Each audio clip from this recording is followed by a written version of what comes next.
Бақыт ТВ каналының жаңалықтарының кешкі топтому менен тааныштырып, студияда Суранов Абдыганы. Саламатсыздарбы? Кыргыз Республикасынын президенти Сооронбай Жээнбеков бүгүн 5 мартта Кыргыз Республикасынын шайлоо жана референдумдарды өткөрүү боюнча Борбордук комиссиянын төрайымы Нуржан Шайлообекованы кабыл алды. Мамлекет башчы шайлоо мыйзамдарына ылайык шайлоонун жүрүшүн толук ачык айкындуулугун, шайлоо кампаниясынын бардык саясий партиялардын катышуусун жана аларга бирдей шарттарды түзүүнү камсыздоо зарылдыгын белгиледи. Сооронбай Жээнбеков жергиликтүү кеңештерге шайлоолордун алдында айрым шаарларда жарандарды массалык каттоо боюнча жакында болгон окуяны эске салып, шайлоо процессин айрым субъектилеринин мындай кадамдарына тынчсыздануусун билдирди. Ошондой эле Кыргыз Республикасынын жергиликтүү кеңештеринин депутаттарын шайлоо жөнүндө мыйзамына кабыл алынган түзүүлөргө ылайык 25 айлык кеңешке аялдар үчүн 30%дан кем эмес мандатта резервдөө колдонулат. Ал алдыдагы шайлоолордо жергиликтүү кеңештерде аялдардын катышуусун 38%га чейин көбөйтүүгө негиз болуп бере алат. Айылдык кеңештерге бардыгы болуп 375 депутат шайланат. Алардын 142 мандатына аялдар келе алат.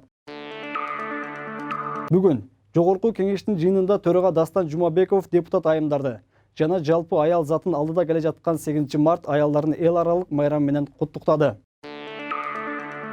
Кыргыз Республикасынын өкмөтүндө өлкө аймагына коронавирустун келүүсүнүн алдын алуу жана жайлашына жол бербөө боюнча республикалык штабтын жыйыны өттү. Жыйындын жүрүшүндө вице-премьер-министр Алтынай Өмүрбекова штаб коронавирус инфекциясынын жайлашына жол бербөө боюнча бардык зарыл болгон чараларды кабыл алып жатканын айтты. Бүгүнкү күндө Кыргыз Республикасынын аймагында коронавируска чалдыккан учур катталган жок. Кытай Эл Республикасындагы Кыргыз Республикасынын элчилигинин маалыматы боюнча 18 февралга карата вирус жуккандардын арасында Кыргыз Республикасынын жарандары жок. Ошондой эле жарандарды кабыл алуу жана жайгаштыруу пункттарында Өзгөчө кырдаалдар министрлиги тарабынан 413 орун даярдалган. Нарын облусундагы Торугарт өткөрүү пунктунда 100 орун, Ош облусундагы Эркештам 100 орун, Манас эл аралык аэропортунда 180, Ош шаарындагы аэропортто 30 керебет. Зарыл болгон шартта орундар көбөйтүлөт.